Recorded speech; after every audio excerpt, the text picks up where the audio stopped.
soha nem másoltam senkit, sem trendeket. Én mindig nagyon vigyáztam arra, hogy tetszik, nem tetszik, én ugyanazt csinálom, van, akinek tetszik, van, akinek nem, és akinek tetszik, annak én nagyon örültem, akinek meg nem, sajnáltam, hát elnézést, de én ezt csinálom. Tehát ennek a mechanikája is, meg az egész dolga, az mindig az volt, hogy legyen benne, most ilyen hangzik, legyen benne lélek. Ez tényleg annyi utóbbi időben is, meg régen is mindig ezt mondták, hogy te képeid élnek. Tehát valaki ránézel egy képre, valaki visszanéz rád.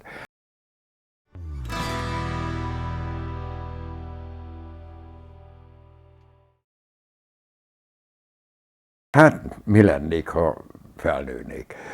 Hát figyelj, ez egy ilyen családban nő fel az ember, ugye hát külön volt, mert nagyapám meg apám az Amerikában volt, de mindenki ránk kérdezett, hogy te is fotós leszel? Lesz a halál, de hogy akarok fotós lenni. Én hadtörténész akartam lenni voltak éppen.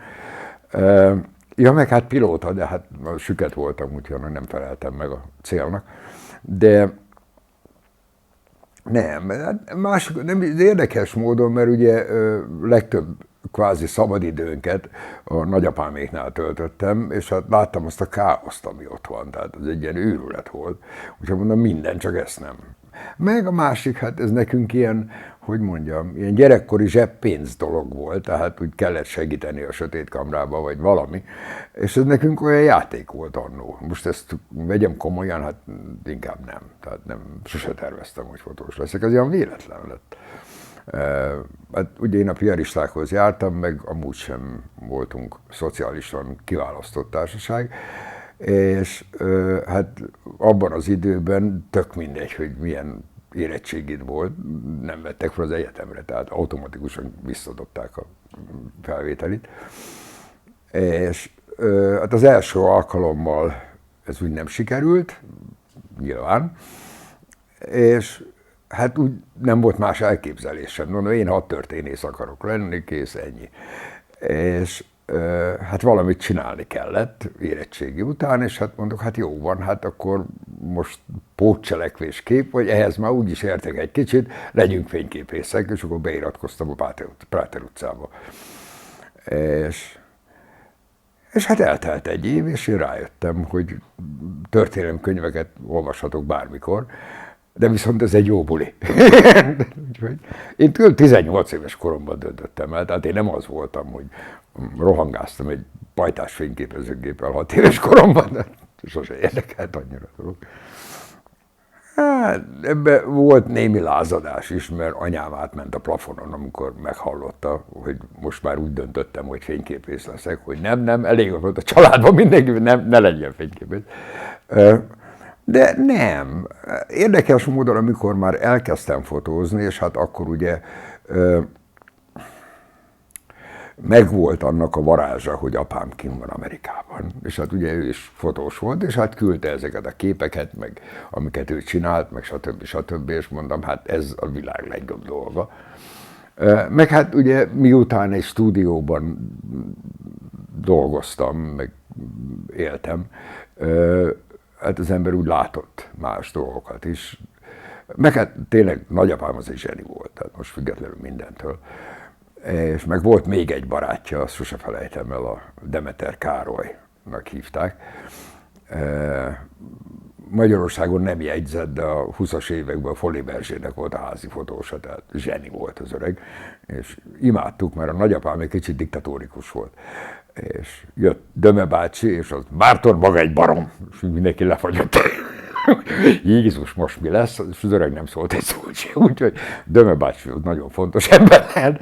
De hát egyébként a leginspirálóbb az volt, mert följártunk hozzá, és voltak ilyen nagy, ilyen gyönyörű nude-képei a táncosokról a Foli Berzsében, és hát voltak kis sztorik is hozzá mindegyikhez, úgyhogy ez olyan teljesen úgy, mondom, ezt akarom csinálni. Hát körülbelül ennyi volt, de Döme bácsinak nagyon hálás vagyok mindig is. Szentmarjai Demeter Károly, azt hiszem ez volt a teljes neve.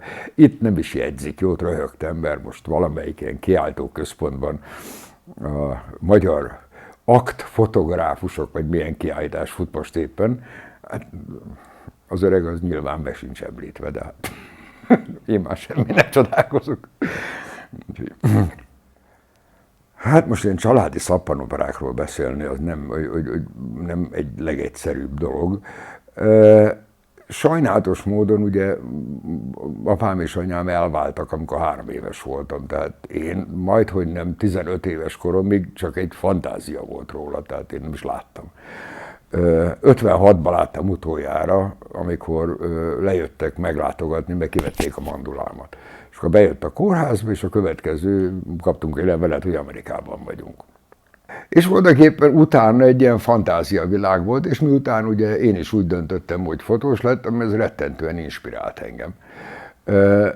Hogy hát így is lehet csinálni ezt a szakmát, nem úgy, mint a fényszögben, vagy a főfotónál, vagy bárhol. És hát miután az életkörülményeim, mindenek stb. Úgy adták, hogy többé-kevésbé ez majdhogy nem belefért, hogy én innen de viszont ugye a másik oldal, ha ő nem lett volna Amerikában, akkor nyilván eszembe se jut. De hát volt egy ilyen lehetőség, ami hát 1970-es években azért ez eléggé lehetetlennek tűnt minden oldalról, és hát mondtam, jó van, akkor próbáljuk meg. Azt elmentem. Hogy ez segítség volt-e? Hát egy nagyon rövid ideig igen, de hát ugye nem egy csapatsport, és abban a pillanatban, amikor én úgy döntöttem, hogy kell nyitnom egy saját stúdiót, ahol egyedül dolgozzak, akkor technikailag konkurencia lettem, tehát utána már nem volt olyan mókás a dolog. De hála Istennek, nézd, mindig mondom, ez egy 16 milliós város, tehát ott bőven elfértünk ketten, nem volt ez a probléma, úgyhogy ez se pro, se kontra nem volt. Tehát tipikusan elviccelem, hogy nepo baby vagyok, de ennek hál' Istennek, vagy sajnos semmi hasznát nem élveztem, úgyhogy most beszéljünk a 60-as évekről. Hát az öreg az már csak ült és dirigált. De akkor a lánya vitte, apám húga vitte azt az úgynevezett Szipás stúdiót, ami akkor egy rettenetesen sík dolog volt. Tehát ez egy, nem is tudom, tehát aki létezett, akkor hozzánk járt fényképezkedni. Tehát mi voltunk az ultimate celeb fotósok abban az időben. Ezért is tetszett meg a dolog, mert ugye hát függetlenül, hogy én mindig mondom, hogy tök mindegy, hogy kit fényképezek, tehát nem kell, hogy híres legyél, hogy engem érdekeljen, mert egy bárkiről mindig is nagyon szívesen csináltam képeket, sőt. De volt egy ilyen, abban az időben tényleg, tehát most olyan mókás, hogy most tanítok iskolákban, meg bárhol, és akkor már néha a tanítványok küldenek nekem Messengeren, a nagymamáról is a nagyapát csinált képeket, vagy a én tablóképemet is ott csináltuk, tehát ez egy olyan borzalmasan népszerű cég volt akkor. Mondjuk hát a apám húgáról senki sem beszél, pedig hát bolond volt, de zseni. Úgyhogy, és én náluk voltam tanuló. De hát ott is előjött ugyanez, hogy amikor meglett a szakvizsgám, akkor hát ott túl sokan voltunk. Tehát ott volt az unokatestvérem is, ott dolgozott, tehát már nem fértem bele, és akkor elmentem a fényszögbe dolgozni. Úgyhogy, hát, mennyi a különbség a ottani, meg az itteni között, hát annyi idő nincsen, hogy ezt elmondjam neked. Ó, ég és föld. Ég és föld. Én érdekes, egyszer egy hajnali órában rájöttem valamire. Mindig is inszomniában szenvedtem, nem tudok aludni. És már kim voltam 10 éve lassan, és úgy elkezdtem, hogy úgy érthetetlen, hogy miért vannak így szemben az amerikaiak meg az európaiak. Tehát úgy nem értjük egymást. És akkor jött egy ilyen világrengető felfedezésem, hogy mert egyformán nézünk ki. Elmégy Japánba, és a japán emberek furcsán viselkednek neked európai szemmel, érthető, hát másképp néznek ki, hát tök normális, hogy másképp gondolkoznak. De kimegy Amerikába, és egy fehér európai emberrel találkozol nagy többségben, meglep, hogy a mentalitás olyan messze van, mint a japán. Tehát egy teljesen más mentalitás. És érdekes módon, és Isten bocsássa meg, hogy ezt mondom, nekem az sokkal közelebb állt minden szempontból. Megértőbbek, segítőbbek, könnyebb velük csinálni, de viszont ugye roppant fontos a teljesítmény. Tehát ott nem az, hogy akinek mondod magadot, be is kell bizonyítani. És úgy intő példaként szoktam mondani, hogy ahhoz, hogy bejuss egy ajtón, ahhoz segít mindenki. Hogy bemaradjál, az rajtad múlik. Tehát ott elszúrod, akkor másnap mondják, hogy köszönjük szépen. Hát voltak ilyen munka megbeszélések, és hát már röhögtünk rajta, hogy mit tudom én, be kellett bizonyítani ugyanannak az artdirektornak, akikkel már 10 éve együtt dolgozok, hogy tegnap óta nem felejtettem el fényképezni. Mert fontos volt, mert ez valakinek a pénze. Az átlag emberek meg más, tehát mit tudom én, például szoktam mondani, hogy én 2 dolgot csináltam odakint. Egyik ugye a színészportrék voltak, headshotnak, most ilyen divatban jött ez a headshot kifejezés, ami hát nem egy pozitív slang, mert fejlődést jelent, csak a színészek utálják, de meg kell csináltatni. De viszont az ő érdeke volt, hogy jó legyen a kép, tehát annak nem volt semmi értelme odajönni, és ottan hisztizik nekem, mert ő hívott föl telefonon, vagy a menedzsere, vagy a ügynöke, és ők szervezték le, ők fizettek érte, hát most nem fog odajönni hülyét csinálni magából. Tehát ilyen szempontból sokkal egyszerűbb, meg sokkal könnyebb volt. A másik oldal, hát ott meg ugye amikor a pucélányokat csináltuk, hát az megint egy előre kifizetett dolog volt, ami megint senkinek nem volt az érdek, hogy hülye legyen, mert a modell, akivel dolgoztunk, annak még 6 másik munkája is volt, és hogyha hülyét csinál magából, akkor nem fog dolgozni. Tehát ez egy roppant egyszerű dolog, mert még 200 ott áll mögötte, tehát helyettesíteni lehet őket. Nem, könnyebb volt ilyen szempontból, de mondom, amit úgy sokan félreértenek, és oké, most 50 év távlatából beszélek, tehát nehogy félreértsük. Abban az időben olyan borzalmasan segítőkész volt mindenki. Én mindig röhögök rajta, hogy vicces példa, mind a 3 stúdióm, ami volt, ott a szomszédom egy kollega volt. De közvetlen szomszédom, tehát nem 5 utcával odébb, hanem mellettem. És hát vagy olyan volt, hogy 105-ös lencse van, vigyed.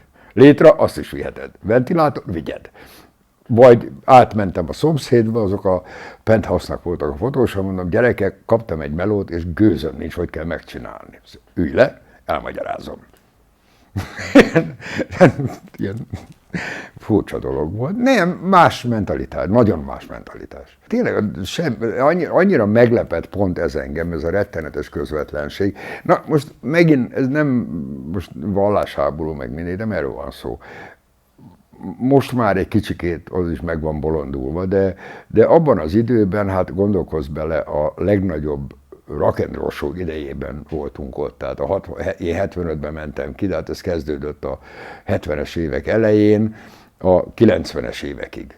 Akkor minden volt, amit el tudsz képzelni, pénz, munka, minden, tehát tök jó volt. És egy önbizalommal rendelkező társadalom az roppant baráti tud lenni, mert hát megengedhetem magamnak. És mondom, nekem végig, tehát az sose volt úgy, hogyha nekem valamiben kellett segítség, és ez reciprokális, tehát részemről is, hogyha bármi kellett, az ember nem is gondolkozott, de persze, hogy nem. Én világéletem az, hogy az ember idegesse egy munka előtt, hát ha nem vagy, akkor baj van. Tehát akkor baj van. Nem, az egy olyan dolog, hogy, és még ma is, 60 éve csinálom, még ma is bármit kell csinálni, egy picikét van bennem egy olyan kis feszültség, nem sok, csak, és ez nyilván azért van, mert az ember a legjobbat akarja. És van benne ugye egy ismeretlen tényező, egy emberrel dolgozol. Tehát nem egy tárgyat fényképezel, vagy nem egy tájképet, hanem valaki, aki visszabeszél neked, meg stb. És hogy milyen lesz a hangulata, vagy hogy lesz, vagy mint lesz, vagy éppen, vagy ugyanazt gondoljuk-e mind a ketten ugyanarról, és hát erre kicsikét úgy rá kell állni. Tehát ez olyan, mindig úgy furcsáltam, amikor mondták, hogy hát betolom az ernyőt és lövöm. Jó. Nem, én érdekes módon, ez egy érdekes anekdóta, ezt mindenkinek elmesélem, hogy volt egyszer egy olyan eset, hogy egy modell ment New Yorkból Tokióba, és mondták, hogy egy napot lesz Los Angelesbe, de le kell fényképezni. Jó van.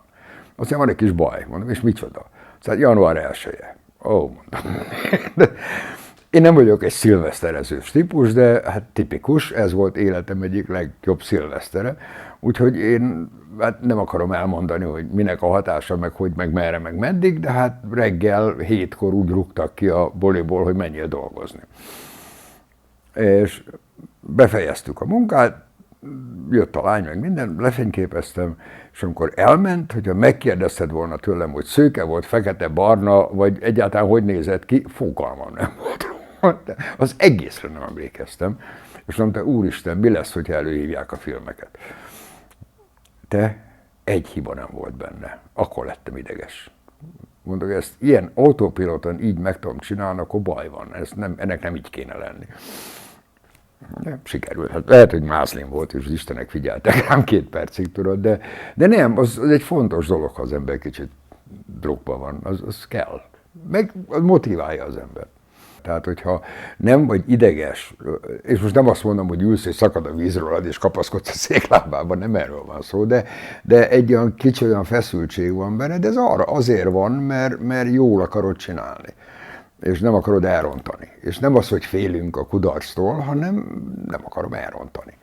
És nem azért, mert akkora nagy tétje van, mert pláne meg, ugye hát az utóbbi időben nyilván nem ugyanazokat az embereket fényképezem, akiket régen, de ez egy olyan normális dolog. Tehát ez olyan, mint ugye a háborúban is, ugye, hogy hát mindenki fél. A hősök is félnek, tehát ez egy tök normális dolog. Egyébként én mindig mondom, hogy lehet szeparálni, de én úgy definiálom, hogy egy ember van egy képen, akkor az portréna. Most mindegy, hogy pucéron van fölöltözve, közelről fényképezett, vagy messziről, tök mindegy, egy embert fényképezel. Én megvallom őszintén, én mindig is imádtam a portrékat. Az emberekről arcképeket. A másik, hát meg most találj valakit, aki azt mondaná, hogy jaj, hát most elutazol, kimégy a sivatagba 3 pucér modellal, akkor hát azért csak jól érzed magad, érted? Ennyi. Annak is megvan a saját kreativitása, tehát ez egy ugyanolyan dolog, hogy én mindig mondom, hogy én soha életemben, és ez nem arrogancia, meg nem kivagyiság, soha nem másoltam senkit, sem trendeket. Én mindig nagyon vigyáztam arra, hogy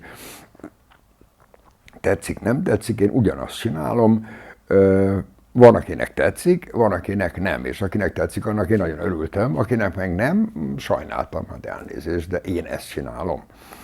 És ez mind a kettőre applikálható volt. Tehát ennek a mechanikája is, meg az egész dolga, az mindig az volt, hogy legyen benne, most ilyen hangzik, legyen benne lélek. Ez tényleg annyi utóbbi időben is, meg régen is mindig ezt mondták, hogy te képeid élnek. Tehát valaki ránézel egy képre, valaki visszanéz rád. Ugyanez volt a erotikus dolgokkal is. Tehát nem azért erotikus egy kép, mert kilóg valakinek a cicie, hanem azért, ahogy belenéz a kamerába.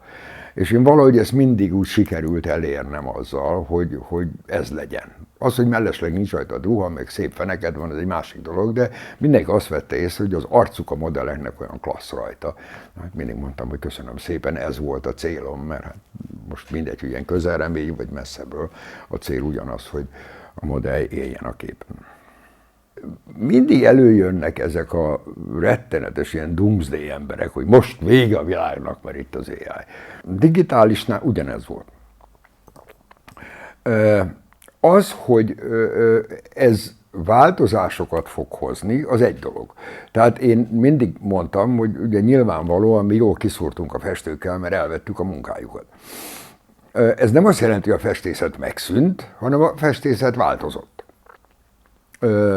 De leginkább ugye az volt a probléma, hogy ugye a régi festők vagy grafikusok elvesztették a piacukat, mert legtöbb esetben ugye ez az volt, hogy egy portrét csinálni valakiről, festeni, vagy lerajzolni egy zsiráfot, olyan embereknek sose láttak zsiráfot. Na most hát valaki elment, kattintott egy képet Afrikába, és itt a zsiráf, vagy az új technológia, mindenki elment a portréfényképészhez.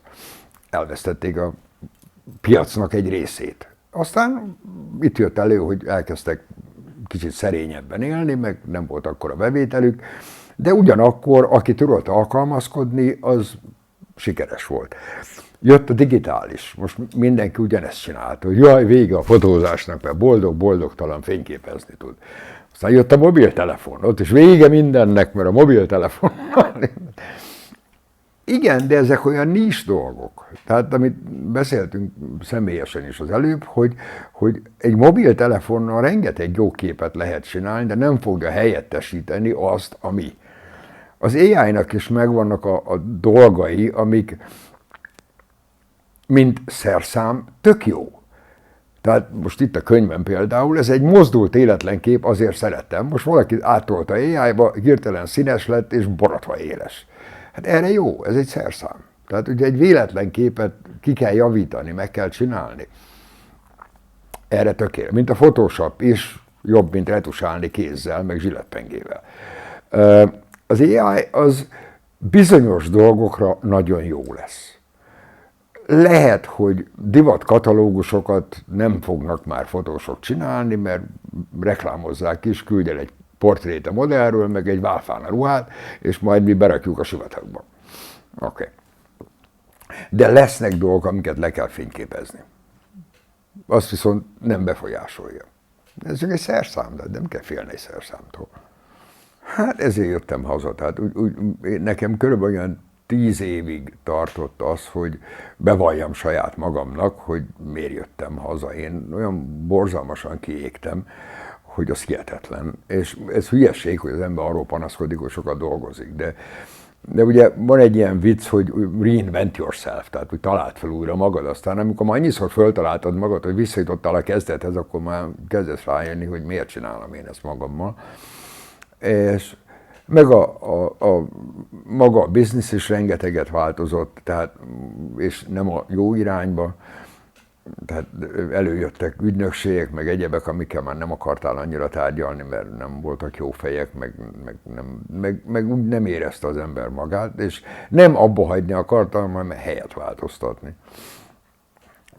Meg valami őszintén, hogy az érdekes, hogy YouTube-on volt egy videó, hogy ugye a kor mennyire befolyásolja a szakmánkat. Tehát tényleg, tehát az ember előbb-utóbb eljut arra a pontra, hogy fizikailag bajod van. Tehát én állványról fényképeztem egész életemben, de kézből már az ember 70 fölött már nem annyira tartja stabilan a kamerát, nehezebb az élesráj, tehát egy csomó dolog úgy fizikailag nem tudsz legugolni, meg fölállni, meg létrára fölmenni, tehát vannak egy csomó dolgok, amikkel az ember rájön, hogy hát ezt régen tudtam csinálni, de ma már nem tudom.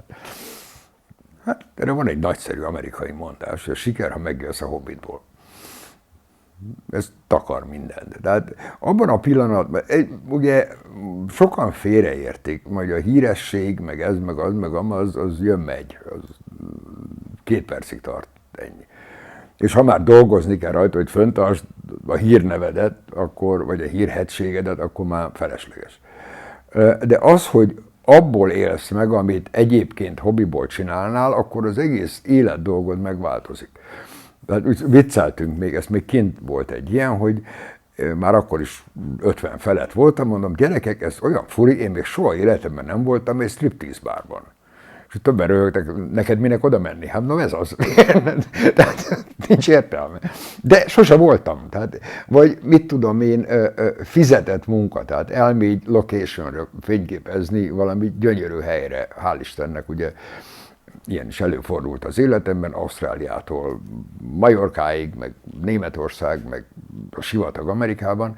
A világ legklasszabb helyén vagy, még fizetnek is érte, egy nagyon jó társaságban. Tehát a Hobbit úgy hirtelen elcsúsztatja azt, hogy az emberek, egy normális ember arra vágyik, hogy ez meg ezt, ha el tudom érni, milyen jó lesz, te meg ott ülsz ennek a közepébe.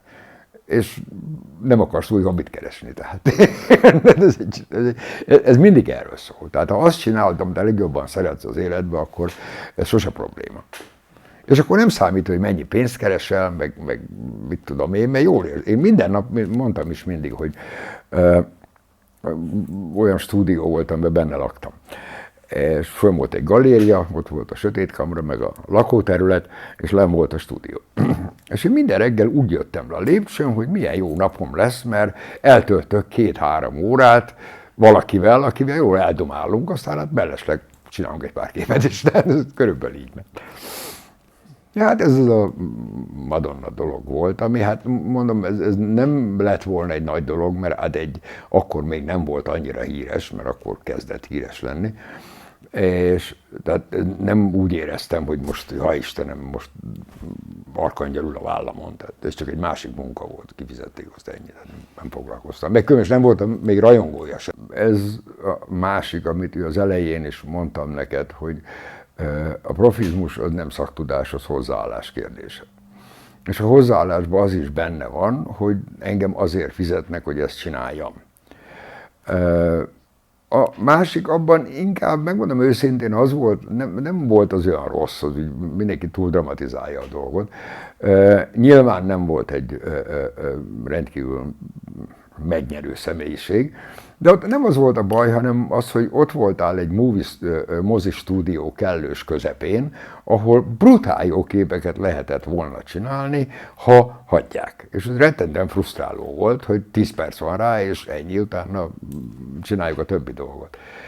És engem ez bosszantott a legjobban, hogy ott vagy tényleg egy filmstúdiónak a közepén, ahol mindenféle kacat, meg minden ott van, és abba úgy bele lehetett volna rakni, meg klassz képeket lehetett volna csinálni, de hát mondták, hogy ennyi van, az kész, hát ez bosszantja az embert egy kicsit. De én nem vagyok egy rajongó típus kezdődött, csak érdekes volt, hogy olyan, annyiból volt inkább ilyen személyes tapasztalatok, hogy mit tudom én,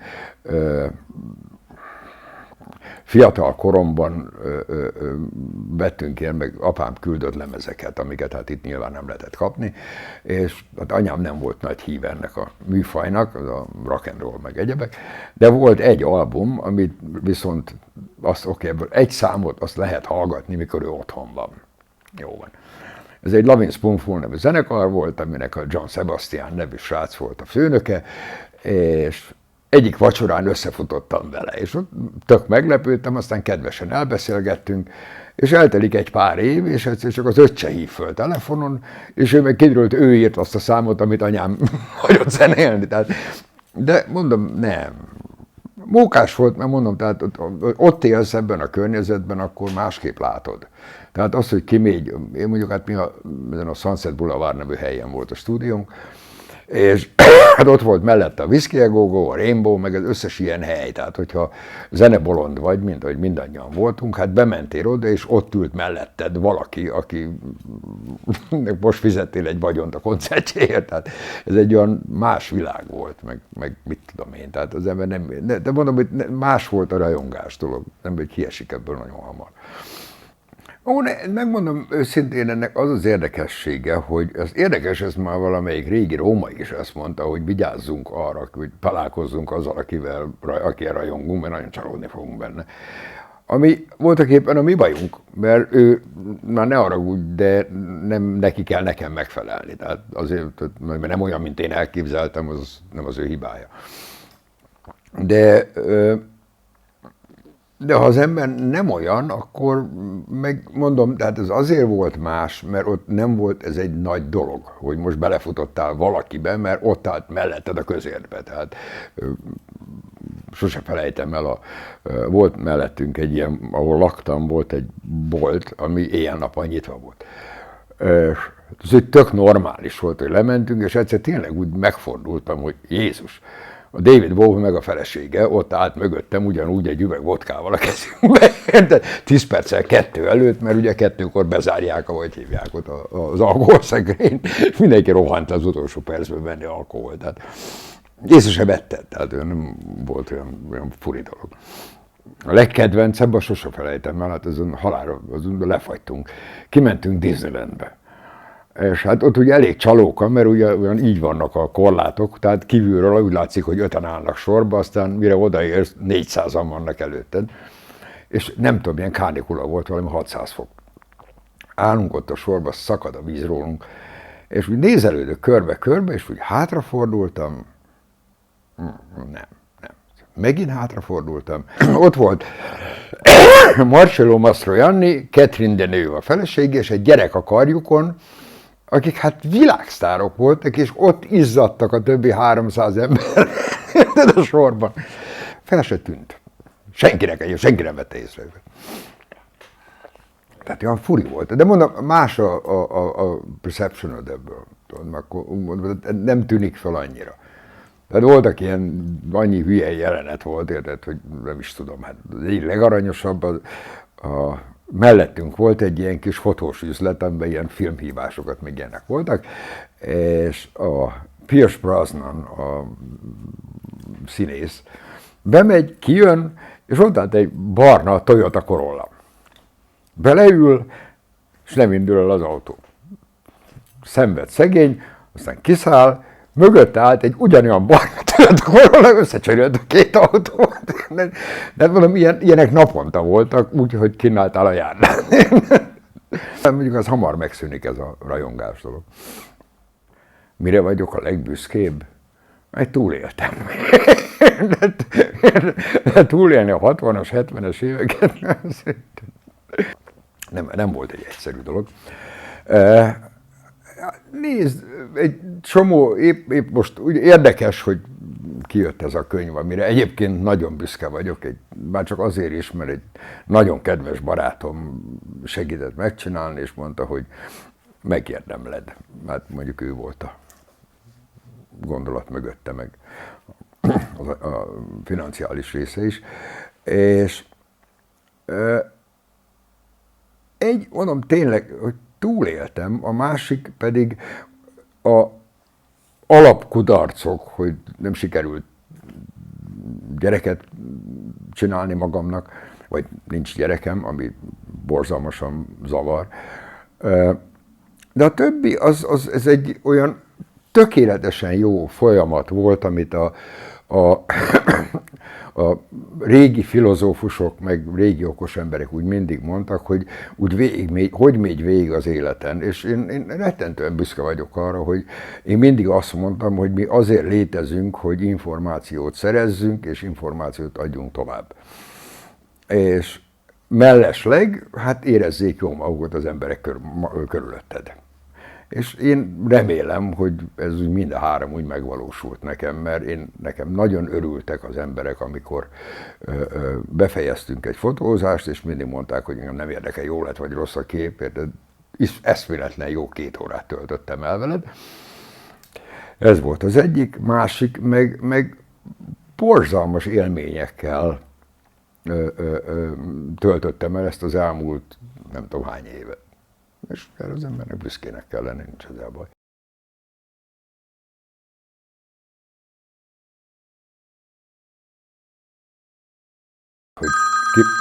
Bocsánat, elnézést, ne haragudj, elfelejtettem kikapcsolni. Hú, azt tudom, egy pillanat, bocsánat, ne haragudj. Hello?